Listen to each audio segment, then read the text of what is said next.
I don't remember where we're up to in the slides. We'll have to figure it out. So it's email compliance, GDPR, and there was something else in that mix. Text. I think we're talking about text. I thought we touched on that, but we can figure it out. Yeah. All right, we are live. Hello, everybody. Good evening and morning, and wherever the world this finds you in the world. So thank you for watching. Yes, and thank you for watching this on the replay. For those of you that watch this on the replay, we really appreciate you. For sure. All right, for those of you that were looking for the live last night, in case you missed the announcement, the Sunday night lives have now been moved inside the Atlas Agency Launch Lab group. And yesterday we talked a lot about imposter syndrome, how to uncover the feelings behind it, how to get over it, how to set yourself up as an expert, and how to walk into that sales call or even just to prospect, knowing that you're in the place you need to be to close clients. Yes, we had very powerful tools for making that happen. Which is, to be honest, once I kind of found out about those, I mean that a while back, that was very much my game changer as well. That helped me get over a lot of that, or mostly. It wasn't so much imposter syndrome. It was going into everything prepared, feeling like you did some research. So you know something about your client already. And so you don't ask any questions you don't already know the answers to. Absolutely. All right. So we're going to have to be concise tonight. I know that usually I talk too much. I have a sales call in an hour's time, and John has a busy schedule as well. So we've got a lot to get to, and it's all good stuff. So let's get to it. Yep. My toys are ready. Try to keep this all interesting, So I'm sitting here doing. No, I'm not going to do this. I'm just kidding. Go ahead. If John wants to give us a quick recap of what we covered on Thursday, while I set up the screen share. Absolutely. So a lot of what we talked about. I mean, this is the whole world of compliance. So we spent a lot of time on dealing. Well, first of all, making sure that your business is what it says it is and how you represent yourself. And so then there's proper name, address, if it's applicable, and, contact information and websites, everything matches. And we talked a great deal about, being transparent that way, being exactly what you say you are, because if you can get away with it for a time, but eventually the technology being what it is, it's going to find you out. So you're better off being exactly what you say you are, offering exactly what you say you do, and not, offering any promises that are, not something. I mean, it's one thing to try to deliver something, but you're actually delivering it, and maybe you get over your head or you have technical difficulties or something. But it's another to say you offer something and don't offer it, or to do bait and switch tactics. So then we talked about items to go along with that, that start to be laws. We started with the Communications Acts and the different things from back and the dealing with telemarketing calls and various aspects of that, and as well as some other.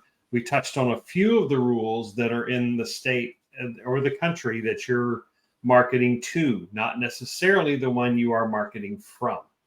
Yeah. If it's different, or if you're in an area like the United States, or you're targeting an area like the United States, then you deal with, say, if you're reaching out to California, there are extra rules around dealing with businesses in California.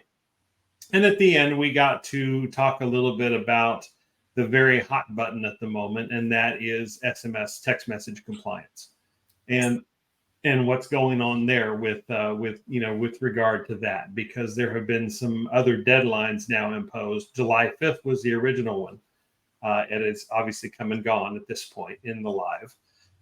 And the next one coming up is August 31st that I have seen, and that's from messages from Twilio. I don't know if that's the Twilio deadline. I thought I remembered some conversation when this was first coming out from the consortium of cell phone companies. They're called TDR. And I thought there was some conversation around that is actually their deadline. So, and those who are not going through the process or who have not been approved to, for sending text messages through Go High Levels Trust Center or through Twilio proper or some other service that sends, sends business to phone text messages, not personal phone to personal phone. This is from business systems. To regular phones. Those who are not in compliance have already started getting blocked. I'm getting from some clients that didn't fill out their stuff in time. And at the very least, they're put in spam, if not blocked altogether. And prevented from sending text messages. So that is already happening. So I presume that the August 31st deadline is that if you are not in the compliance and you're not registered in the system, then you are going to get blocked. So that's kind of where we left it. I'm sure I missed something. There was a whole lot of material in there, but this is all, again, a great deal of theme around being, as marketers, as we should, to avoid some of the other stories, being transparent about who and what we are and what we do and what we at least try to offer. Yeah. So I think it's now time for, are we at email now, or where are we at in this? I think we're going to go straight into HIPAA for now. We'll cover email a little bit later. Oh, HIPAA was the other one I forgot. Yes. Yeah. But I think we're going to run straight into HIPAA. Okay. So HIPAA is a fun one because all of us that use Go High Level are aware that we have the option to upgrade our Go High Level account to be HIPAA compliant. And once you've done that, you can't go back. But it does offer you an incredible marketing resource, all right? So if you're talking to dentists, you're talking to anybody in the health sector, the fact that your system is HIPAA compliant, the fact that you have a certificate and everything else in place is very, very powerful. There's a lot more that you need other than just having a HIPAA compliant platform. You also need to have contracts in place and done all those things. But this is one that we're going to talk about very briefly because I get a lot of questions about this frequently, especially from people that are working with dentists. It seems to come up an awful lot. Do I need to have a HIPAA compliant platform to market for dentists? So we're going to quickly run through what the HIPAA law covers. It was enacted by the United States Congress in 1996. It safeguards medical information and provides privacy and security provisions. Now, if any of you have ever been in the health sector like I have, you're going to aware that HIPAA training was pushed and pushed and pushed, and you had to do it all the time, and it felt really, really boring. But also from the clients or the patient side, if you've ever called to try to get information that was not directly yours, maybe it's for a family member, maybe it's for your child, maybe it's for something else. There are things they won't tell you due to HIPAA compliance. So this is a big deal, and it encompasses a lot of stuff. So basically, if you are marketing for somebody, it's going to cover the fact that you cannot promote a product or use pictures of real patients without consent from the patient. Okay, so I come across this an awful lot when I'm dealing with massage therapists, beauty and wellness space and things like that. They're going to give me pictures from their business that they might be using on their social media currently. And I will always ask them, is this a patient? Is this a real person? Or is this just a friend that has modeled for you? Because if this is a real person, I ask them to provide written consent for that image to be used in marketing services. I mean, it's true with children, but now, in anything, not just HIPAA compliance, but then this stretches to, to adults, of people of any age. So it's very important to get this right. Yep. So you're going to cover this when it comes to dentists. You're going to cover this when it comes to therapists occasionally. You're going to cover this wellness industry in general. And it has to do with as much about the what is it? The patient, the relationship of the patient to the doctor, whether or not that person is a patient of that doctor, you can't even disclose. Is that correct? Absolutely. Yep. So from what I understand and from what I've been told, because I had to research this quite in depth for one of my clients, if I am doing lead generation on behalf of anybody who has a patient or is covered by the HIPAA law, if I'm just doing basic lead generation and all I'm doing is collecting a phone number and a name, it's a lead. I do not need to be HIPAA compliant. Okay. If I'm running a campaign that includes a calendar where I have access to the fact that this one person has set an appointment at this time for a service using this doctor, I need to be HIPAA compliant. Or if I've run a campaign that is very service specific, all right, and I know that Mr. Joe Blogs from down the road has booked an appointment at 3:30 in a week's time for a teeth cleaning at this dentist's office, I need to be HIPAA compliant. Mm-hmm. All right. So this is if they are actually a patient, considered a patient. Beyond it, there's a point that a lead stops. In the regular world, let's say the regular world, there's a point when the lead stops being a lead. It sort of goes from lead to prospect to client, right? Yep. So this is very much the same. Just to sum up, the way she's putting this is once they stop being a lead and they actually contract for services from this person, from this doctor, dentist, wellness professional, whatever, in that space, they then become, instead of becoming a customer, they are a customer, but they become a patient. And when they become a patient, that's where that line is. Yep. Not the other thing that you're going to come across this with is if you are in the message marketing space. So if you, as a Go High Level professional, are setting up their CRM, okay, and you are setting it up so that they get text messages, it could be appointment reminders, it could be newsletters, it could be something as broad as just a birthday thing. You have access to this patient's phone number, name, date of birth at times, and the fact that they are a patient or a client of this clinic. Oof. That information is protected by HIPAA. Oh boy. Yeah, and message marketing is a great way to lead out for a lot of things, but you cannot do it in this space. Absolutely. Now, it's not that hard to be HIPAA compliant. All right. If you go through Go High Level, they're going to walk you through it and they're going to help you. Okay. This is not something that they are brand new to. They do have this in place. Their support system is going to help you. They're going to provide you with the paperwork that you need, and they're going to talk to you about how it happens. Now, if you think this is not such a big deal, penalties vary depending on the level of negligence, and it ranges from $100 to $50,000 per infraction, with a maximum annual penalty of $1.5 million. And severe cases can even lead to criminal charges and potential jail time. Yeah. So if you expose the wrong person, say a celebrity, or that might be a patient of this person, or somebody that is higher profile, that has an interest. I mean, and sadly, there are people out there who are a bit sue happy sometimes. Yeah. You land on the wrong side of those, and you never know where they're coming from. Then they can absolutely take you to task with it, as well as your competition sometimes will do this if they're that unscrupulous out there.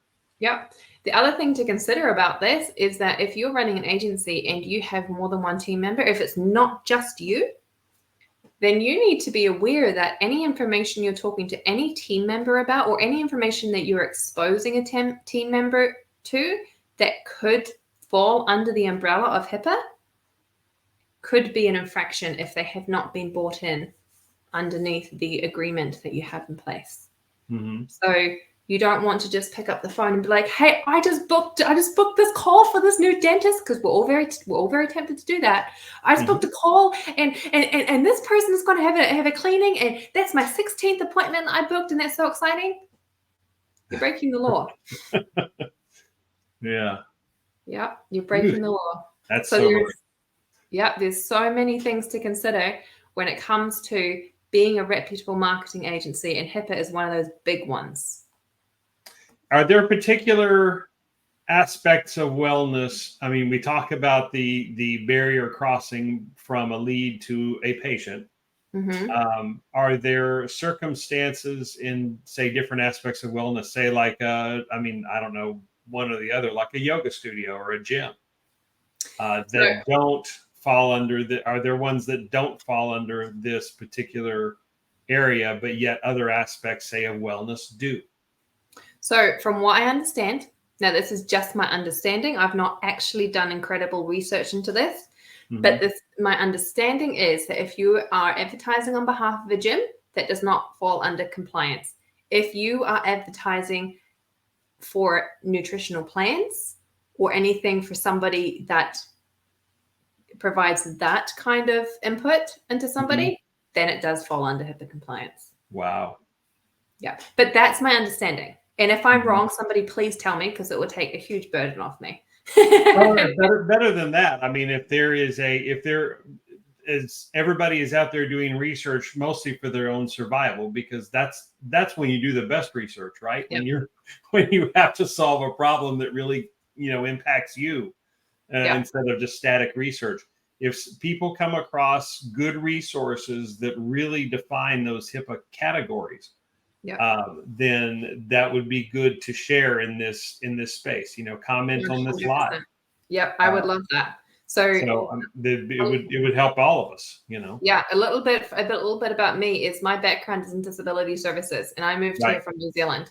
So I had to learn about HIPAA in New Zealand, and then when I moved into America, I had to relearn it all under the United States frame, because I was working with patients and clients. And thankfully, I was able to bring that training into my marketing career, but I still have 2 countries worth of compliance bouncing around inside my head. So anybody that knows this is what they do, because there are teams out there that all they do is work with people that need HIPAA compliance. I would love to hear from you. I really, really would. Yeah. That's can be an industry in and of itself, or an edge of marketing consulting that somebody can specialize in HIPAA compliance, say, and then they can, provide whatever services under that umbrella, but they do it under the auspices of being, we'll help you stay in HIPAA compliance and provide you these marketing services. Now, is HIPAA called HIPAA in New Zealand or other places, Australia, UK, Europe? Yeah, we call it HIPAA. Well, at least we do in New Zealand. Yeah. Okay. Great. So we're going to cover a couple of other things.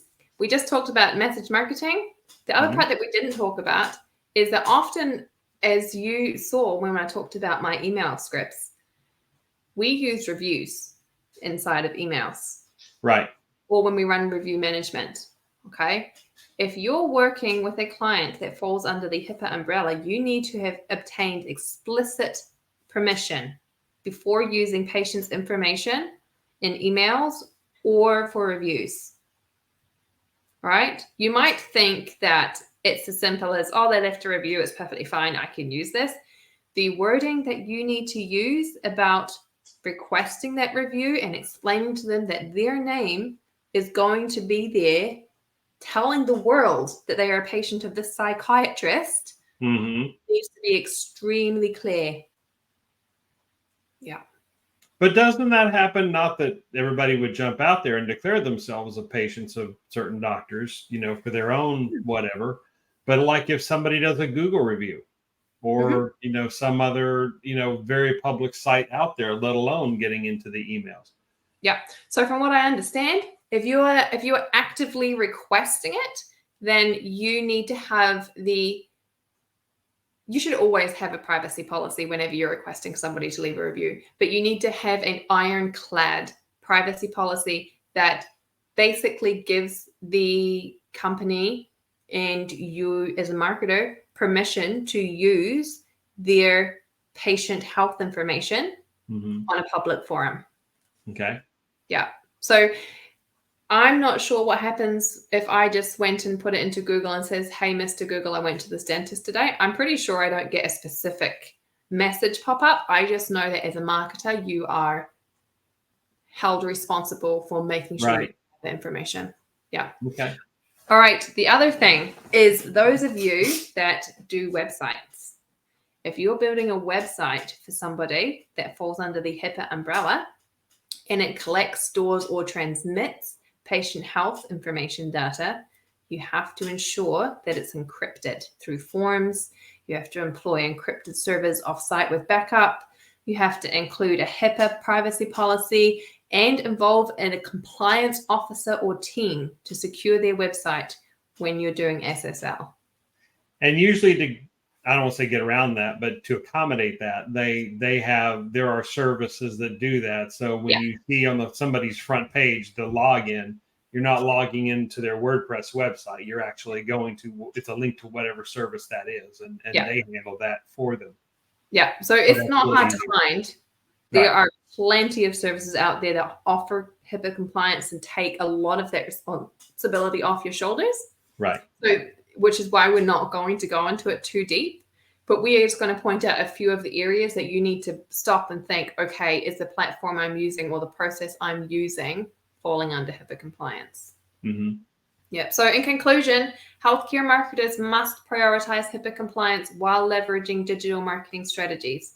You have to stay up to date on regulations and make sure that you're implementing appropriate measures that will help attract new patients and provide tailored experiences while adhering to compliance requirements. And doctors and dentists, that's easy to do. Wellness is a whole nother area. So the people that are in the wellness space, which is hot, be aware of this. Be very aware of this. Yeah. And you'll be surprised at how many do fall under it. I was talking to somebody who runs it's like a salt sound cave space, a very alternative healing meditation space, and they fall under HIPAA. Wow. Yeah. So but then there are some that I found that don't. So you'll be very surprised. So make sure you do your research. Mm-hmm. For sure. Yep. All right. GDPR. GDPR is not one that's spoken about in the United States very often. It is a comprehensive law called the General Data Protection Regulation that was enacted by the European Commission to safeguard the personal data of European residents from misuse, disclosure, and unauthorized sale by data processors and controllers. Mm-hmm. So this is one that you're going to use if you are working with anybody outside of, not anybody, a significant amount of people outside of the United States.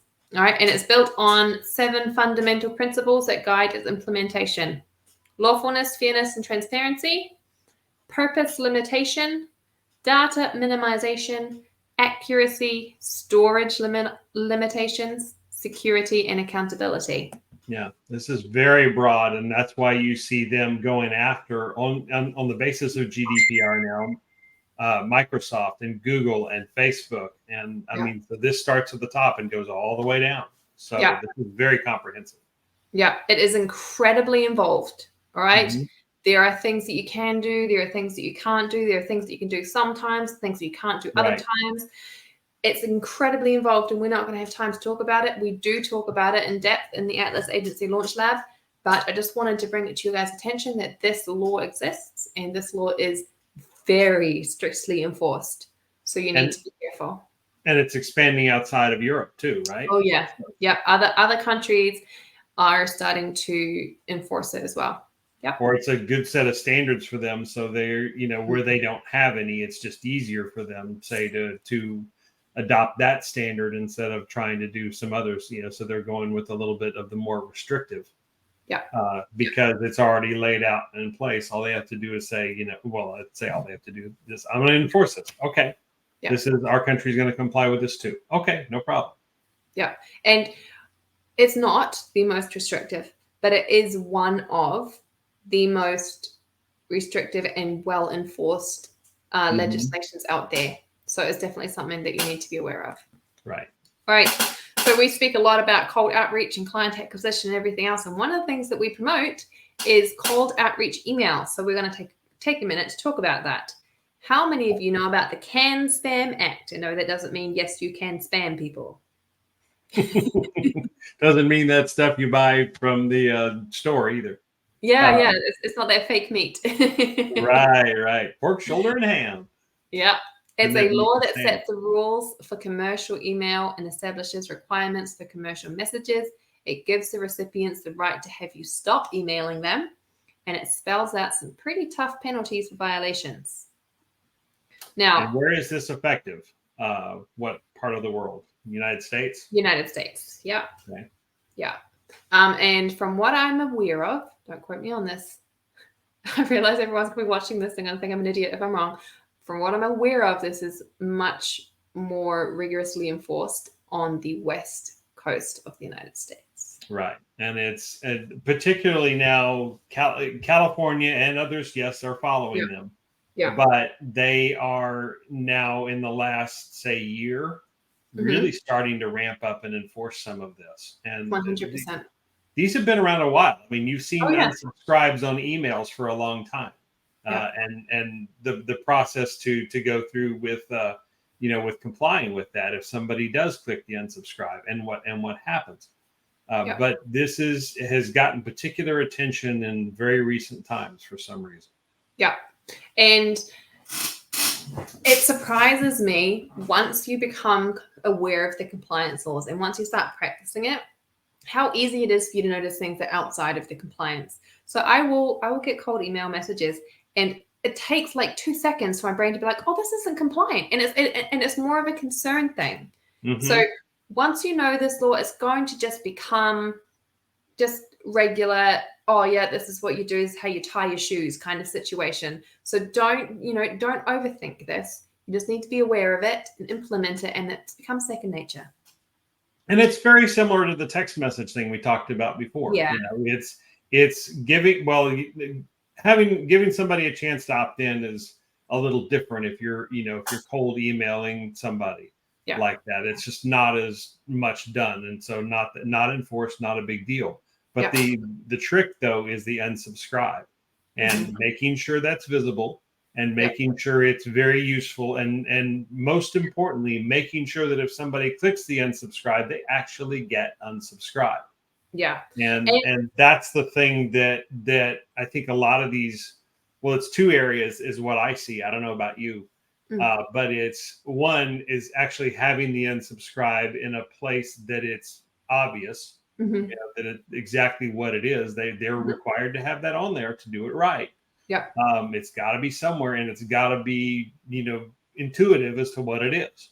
Yeah. It should say unsubscribe, but in the case that it doesn't, which is the universally acceptable word, it's other stuff. But then also it's actually going through it, because how many times have you unsubscribed from something and you still get stuff? You still get emails from them. Yeah. Yeah. And I mean, I've been through cold email courses, or a cold email course. And, one of the things that were advocated for was, just put in if you don't want to hear from me, click here button, but just write it in white. That way it doesn't show up. Don't do that. Yeah. It might feel tempting, and it might feel like it's a way to get around these laws. These aren't laws you should ever be trying to get around. And this CAN Spam Act doesn't just apply to bulk email or cold email. It applies for all commercial messages, okay? So if you are doing newsletters on behalf of a business, they still need to have an unsubscribe button, even though these are people that regularly come in, they are interacting with the business, that, they might just want to stop receiving newsletters, and it needs to be there. Yeah. It's unwanted emails of any kind. So if you go visit somebody and you still want to do business with that business, but then they start inundating you with emails, so once a day or several times a day, you have to have the ability to throttle back, or you'll risk losing people anyway. Yeah. Even whether you have that condition or not. But the other is, unless it's just absolutely necessary. But then you have to have a way for them to regulate and control that on their own. Yeah. Or you do it for them. And the other objection I hear a few times is that people are like, oh, well, isn't it like including a link? Like, won't it make my email get sent to the spam box? You don't have to use a clickable link. I do, because I warm up my emails properly and I use a software that supports it and everything else. And it just makes life simple for me, because I know that when somebody presses that button, they're going to stop receiving emails. I don't have to go on every single day. You can just put reply unsubscribe or reply stop.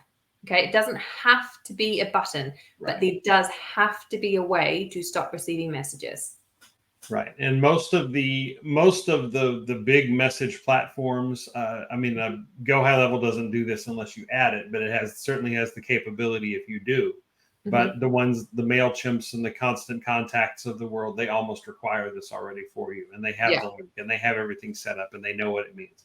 Go High Level, it's a little more a little more foundational, a little more nuts and bolts. It's there. Yeah. But you have to, it's not as automatically set up for you and mandated for you. Yeah. And, if you guys need to be setting up email campaigns on behalf of your clients and you don't know how to implement this unsubscribe thing, you can reach out to us. John and I can sit there and help you figure it out. The other thing that is so easy for anybody to do is there is a stop on response thing. You can just check. Okay. You can just use that for right now while you're trying to figure it out. That way, if somebody replies stop, if you've put that message on the bottom, they're not going to receive more messages until you have gone in and seen what it is they were responding to. Right. And you want to kind of be careful with that sometimes because it will take them out of workflows, when you don't want them to, when it's legit. But setting up the other is really not very hard. Go High Level already has the piece in it called Do Not Disturb that kicks you out of, turns off everything. Yeah. Oh, that's so handy. I love it. But you can still message them directly. I mean, there's sometimes people just do that on accident or whatever. Yeah. Or they don't want to be disturbed, but then they go away, they get their head together and they decide to come back and say, hey, I want to be a customer again. Well, you've already unsubscribed all this. Well, then it's fairly easy to undo, to turn that switch off. So yeah, absolutely. But all right. So the other things to remember. Email. All right. So you need to have the correct information and not use misleading information. So your from, your to, your reply to, and routing information, including the originating domain name and email address, must be accurate and must identify the person or business who initiated the message. Okay. How many of you have started a Facebook campaign and received an email that says support from Meta, blah, blah, blah, and it's just a spam phishing email? A lot of you probably. Oh, yes. And you look, and if you learn to mouse over the address in the email, and it says, big long name at gmail.com, but the name says Meta, support. That's no. Yeah. So whoever is doing that, if you're watching this live, you guys should stop. But you will be found eventually. Yeah, it teaches us, it's a very good example of make sure that your to, your from, your reply to, all of the things that you set up inside your automation workflows are correct. Right. And it still, can't say it enough, goes back to the whole idea of being who you are, being who you say you are if you're in this marketing business legitimately. Yeah. And you're trying your level best to serve people and not fooling them. It's, if you're doing the right things and what you're supposed to do, good things will happen. And this email is just yet another example of, setting it up, taking a little extra time, set it up the right way and be who you say you're going to be. Yep. And you'll be fine. Even on cold emails, you'll be fine. The other one that's not commonly seen that we should all be aware of is that we need to tell our recipients where we're located. So our message must include a valid physical postal address. This can be a current street address, a post office box you've registered with the United States Post Office, or a private mailbox that you've registered with commercial mail receiving the agency established under the Post Service regulations. I have seen some of that, but not on everybody's. Not on everybody. Is this a newer thing that they're starting to do this? Or I don't believe this is a newer thing. So what I do is I just put my website link in there because it's very, very clear on my website where I'm located. Now, that might not be enough. And if somebody here has information as to whether or not I need to physically actually write my address into the email, please tell me because I need to know because I'm doing it wrong. All right. But I see a lot of those on the more commercial emails. It is the actual address down at the bottom. Yeah. So we might have to start putting it into our emails. Mm-hmm. And even High Level does that. If you look at the message email marketing template side of things, it actually has the address listed down. I mean, it's a fake address. It's meant for you to change, but it's there. Yep, exactly. So it's just something to put in there. One, you're going to come across as so much more professional, and two, it's the law. All right, you must tell recipients how to opt out of receiving future emails from you. So instead of this is important, yes. Instead of just saying unsubscribe right down the bottom, you must include a clear explanation of how the recipient can opt out. So it has to say, click here to unsubscribe, or if you don't want to hear from me anymore, click here. It has to clearly say Mm-hmm. This is how you unsubscribe. Don't just say stop or unsubscribe. Okay. And you must. Some of that messaging gets kind of clever. It doesn't have to be dry. It just has to properly explain the thing. But you can, if you have a certain theme or different ways that you do things, make it clever, make it kind of fun. Who knows? Maybe it'll stop them from clicking that unsubscribe unless they really want to. I have seen ones that say things like, if you don't want to learn how to get more clients and you want to continue wasting money on your current marketing plan, then click here and stop hearing from me. Like people have used it to market for things. Yeah. Why not? Yeah. If you have to put it in, just so long as the procedure is clear as to what's there. I mean, there's nothing wrong with being kind of clever or funny or, last ditch marketing pitch. Mm-hmm. Like you're talking about. Yeah. And then the other thing about unsubscribing is you are allowed to create a menu to allow the recipient to opt out of certain types of messages. So it can say, click here to unsubscribe, and then lead to a landing page that says, okay, I want to unsubscribe from this and unsubscribe to that, and don't want to unsubscribe to this, or I'll unsubscribe to this, but I will book a call instead. Right. You're allowed to do that, but you still have to include the option to stop all the emails and all the communication from you. Mm-hmm. And that's what you're seeing more and more. You're seeing separate links. One is to change your settings. The other one is to completely unsubscribe. But even the change one has the unsubscribe in it. But you're getting more of that choice instead of clicking the unsubscribe and going to the page you're talking about, where there's, at least I see more and more where it's one or the other. Yeah. It's not both. All right. So the other thing is, if you plan on changing your cold email software or whatever it is, you have to remember that any opt-out mechanism you offer must be able to process the opt-out request for at least 30 days after you send your message. All right. So if you're using Hunter or MailChimp or whatever, and then all of a sudden you're like, oh, okay, I'm going to go use this software instead, don't turn that one off straight away, because any messages that you sent through there are still going to need to be opted out. And if you choose to turn it off, that's perfectly fine, but you're going to have to manually go in and make sure that every single person that has opted out in whatever way you've chosen to let them opt out has the ability to opt out still. Right. For at least 30 days. And then I had a situation recently where we moved CRMs for a customer coming from ActiveCampaign to Go High Level. And we had to bring over the unsubscribes as well and make sure that they were turned on and documented, that they still unsubscribed, even in the new system, just like they did in the old one. Yep. And you must honor a recipient's opt-out request within 10 business days. Now, I do not recommend that you be like, oh, I've still got 10 days. I'm going to send them another 15 emails. Yeah.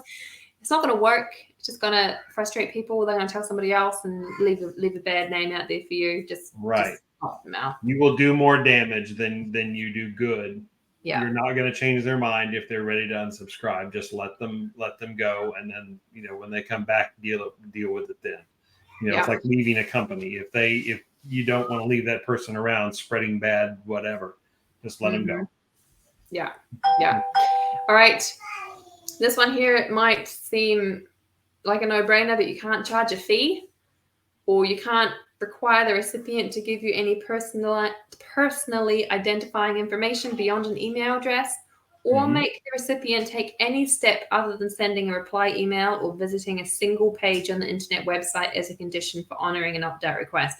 Yeah. So when I said you can have a menu, doesn't mean you can have a funnel. All right. This should seem obvious, but somehow it's here for a reason, Yeah. If you're sitting there thinking, oh, what's creative ways to avoid this?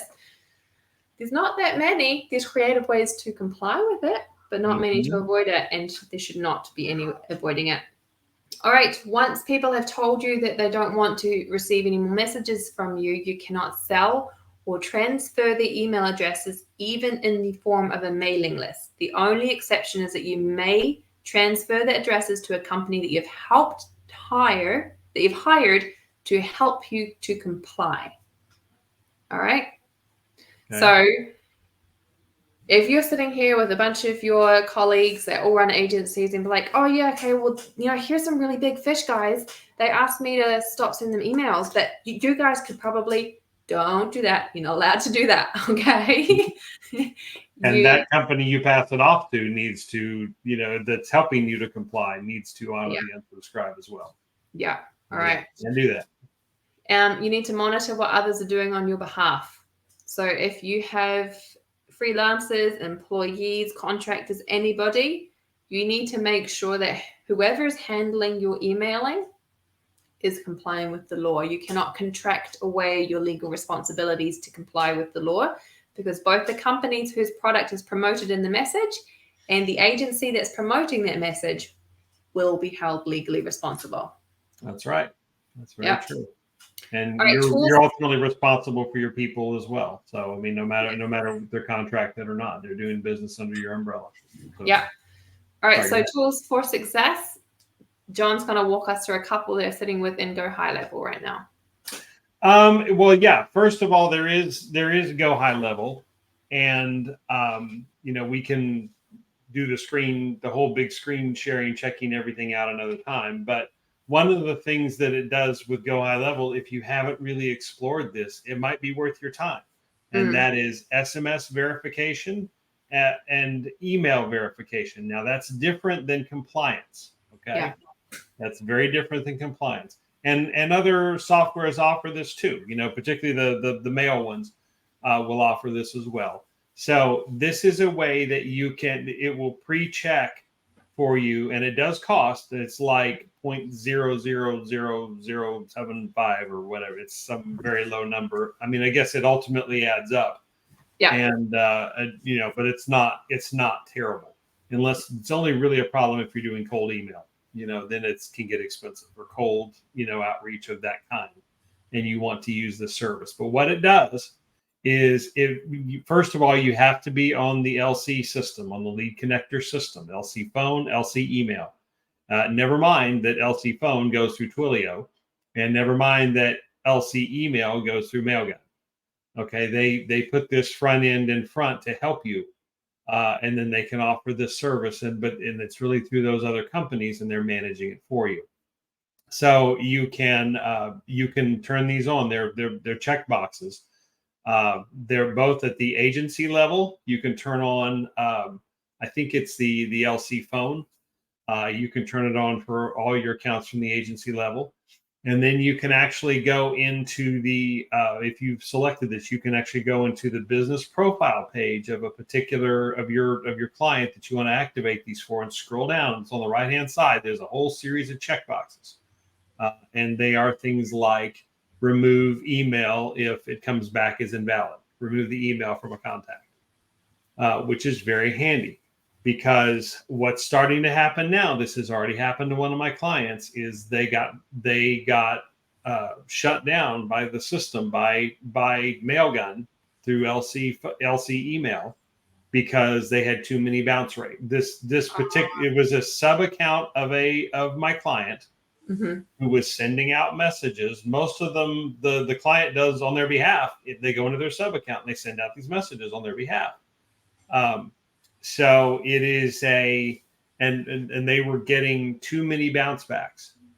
And so we had to have, and so they were shut. This particular sub account was shut down from sending email until we contacted support and worked through it. So what we learned in all this is, finally had the discussion with the client that says, I don't want to nickel and dime my people to death, but I don't want this to happen either. So he elected to just suck up the cost of turning these systems on himself, and on behalf of his agency, and reaching out to these people, so they can, and then clearing everything up through support, so it can be cleared up, and that system can now be turned on, and it will, it'll take away these emails as these people come in if they're invalid. Or not a valid email, not something that will get returned and bounce back, because all of their email has the proper, like we've just gone through, has all the proper unsubscribe items, has all the texts, have all the proper unsubscribe and opt-out messages. They're doing what they're supposed to do, but they just were not policing those addresses like they could. So it's a real thing. So consider spending a little extra money inside of Go High Level to have them do this for you. It's the same with text messages, that they can do that. And so those are the main ones. And of course, HIPAA compliance, which Go High Level does, and they'll walk you through the whole process. As Sheena Lee said, it's more expensive. It's almost double the cost of what you had. But if you're reaching to the right people, it is a sales tool, and it's something that's if you want to go down that road of really working with medical folks and wellness folks, now we're learning it's worth your time and your money and your effort to do it, and to have what High Level is starting to do a little more of. I mean, first they were just out to replace softwares. Now what they're doing is putting, at least it seems to me anyway, and those of you who actually work for Go High Level, who monitor this group, jump in and confirm this or not. But it seems like, as has been the case a couple of times, thank you very much for watching. But they are now starting to jump in with some services in front. And a real good example of that was the SMS compliance. They put this wizard in front that had these blanks, pre-populated with what you were supposed to put in them. Yeah. And so they're really doing that. The same applies to HIPAA. They're not going to leave you stranded with this. They're going to help you every place that they logistically can. They also have a, not very talked about in the United States, but they also have a GDPR compliance that you can turn on. That's true. I thought I'd heard that, but yeah, I have, again, since I don't work in the United States, I don't work outside the United States necessarily, I haven't really run across that. But yes, they do have the GDPR. Now, some of the other regulations we've talked about, they don't per se as a service, but if you watch these and go through the basics of them, and even look in support, if it's for Go High Level or other places, they'll help you comply with them. Yeah. If you're, say, doing business in California and you want to make sure you don't run afoul of the canned spam or the I cannot remember, the TCPA. TCPA, yeah. TCPA one from last time about doing cold calling and telemarketing. So you won't run afoul of those. They give you ample tools to do that. Now let's talk quickly about a couple of things outside. One of the things Sheena Lee was being modest about in the agency Launch Lab Facebook group last night, not only was it kind of going through the imposter syndrome things, but she put out there the beginnings of, and we go into more in depth in the course about how to do an audit on somebody. And it's not a, it's not a Deloitte, audit where they really go in deep, or KPMG or some of these other people. But it is a great way to find out some information about your client before you show up. Yeah. So I add a couple of extra pieces to that, and they have to do. They kind of hang around this idea of compliance.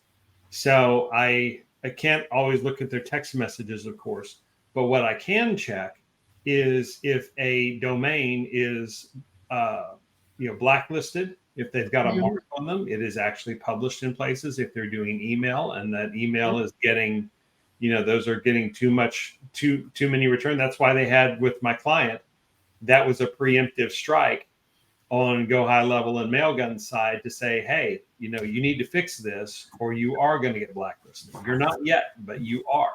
Yep. So they stopped it at their level. And then, but if you still go so far that you get it blocked, places like MX Toolbox, they have some really cool little wizards, and they're free. They will go and check a domain that you give them, and whether or not the emails are sending properly, whether or not they're recognized, and whether or not the email domain the domain you're using is blacklisted. Now, if it's Google, you're sending something out of Google, then that's not gonna. You'll figure that out real quick, and Google manages that itself to make sure that keeps that from happening. Same with Microsoft, the big providers. But when you start talking about other email servers that are attached to domains, these free little tools will check to make sure that that's not an issue. And really cool stuff out there. Yes. That brings up another way to use this compliance. Instead of just thinking about the whole, these are all the things I have to do to be able to be a marketer. These are tools that you can use to find clients and attract clients beyond just your branding. All right. So the minute you know about these compliance things, it's going to be so simple for you to identify businesses that are not currently being compliant. And that is just a way to start a conversation with them. To be like, hey, Mr. Business owner, are you aware that this law, now has this? And if you want assistance helping it, let me know. I'll help you out. Yeah. In the same way that businesses, security is a big thing now for businesses that are people out. I mean, it has been for several years now, the last 10 years or 50 or so, that people are really, keeping the bad actors from coming into your system, making sure you have firewalls, making sure you have all this other stuff. Here's the same thing for marketing, where you can make this your business. And not only, reach out as just a part of, as an entree to talk to them, but make this your business. Yeah. Be that person that says, I will get you, HIPAA compliant. I will get you GDPR compliant. And then, once that's done and we have that situation addressed, and we'll get your email, you'll get your domain unblacklisted so you can start sending emails again, regular emails. Yep. I'll get you SMS compliant. So, and then once that's done, then you can come back with, oh yeah, we do this too. Mm-hmm. We'll do a website or a funnel or a whatever. It's a great entree. It's a great foot in the door opportunity. Exactly. Most of us forget about, because we're so busy trying to push a service that we forget about the ways that that a business needs our help. And if we approach it from the way a business needs our help, there's your foot in the door service. And this is very much it's something that I do. And once I discovered Atlas Agency Launch Lab, this is something we cover as well. It's not just the niche, the narrow marketing services. You are a business strategist. You're a marketing strategist. Yeah. And you offer all kinds of things to get people customers or to unstick them from situations that they find themselves in. So this is yet another example, that you can come at this with a very broad approach, but it can be individualized to every potential client that you come across. Everybody's needs are a little different, but you have yet another set of tools in your tool belt that you can find all this quick and identify it and really help them with it. Yeah. It just leads to more and more and more for that. As you build the relationship with that client, you become that person that they know they can call reliably to not only fix problems, but get better results than they've ever gotten. And so then you start building that up, and that snowball really takes hold. All right, we're gonna have to run very soon, guys, because I have a sales meeting in about 5 minutes. But once again, we are not lawyers. This is the information that we have gathered as we're working at the coalface. We never actually went and studied law specifically. If you need to know for certain to protect yourself, please talk to a lawyer. LegalZoom is very affordable, and they have great resources. Yes. You have your own attorney, and then there are the government sites that you can actually look at yourself. So just do a Google search on what is TCPA, and you're going to come up with the government site that's going to tell you. And then there's going to be like a find out more and get more help button, right? Yeah. It's there. It's right there. And make sure you go to the government site. Don't do somebody's take on it. Go to the actual resource that's putting it, that's mandating that you do this. Cell phone compliance, go to the TDR. If it's HIPAA, go to whatever your local government is where you're working on. GDPR there's a whole foundation with that. So absolutely. Go to the source. And if you want to know more about how to use compliance as part of your brand, if you want to know more about using compliance to get clients, you want to know more about using compliance efficiently instead of being bogged down in the stress of I can't start anymore. Have a conversation with us. Join us in the Launch Lab family, and we will get you agency compliant and running smoothly. And show you how to do it and steer you through everything. And if you had any questions, I know we kind of flew through all this and on a time crunch, but put them in the chat that goes with this and reply to this video, and we'll do our best to try to answer some of them as best we can. Same goes if you have any resources that go along with this that you come across that are from legit sites. Again, don't want somebody's opinion on it, but if they're actually the legit sites of when, say, you could use HIPAA or when you don't, and which specific industries that applies to, put those in there as well for all of us to share. Don't just put it in the chat. Put it out there. And I say chat. I'm talking about the thread of the actual post. Yeah. So it's out there for everybody. So do that. All right, guys, we're going to see you again on Thursday night. We haven't completely decided on the topic that we're going to discuss. We have a few ideas, but we want to hear from you. Is there anything that you want us to come on live and talk about? The rest of you, if you want to see more of us, head over to the Atlas Agency Launch Lab group. We're in there. We're talking to everybody. There's a lot of resources that have come up in just the last week. That's not even from us. Everybody's sharing incredible things. So I look forward to seeing you inside. Hope to see you in one of the groups somewhere. If we can help, just let us know. Absolutely. All right.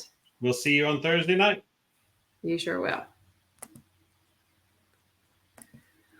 I think we did great. We did great, and we came in under an hour. We flew. We flew. Well, I was looking at the on the other. I was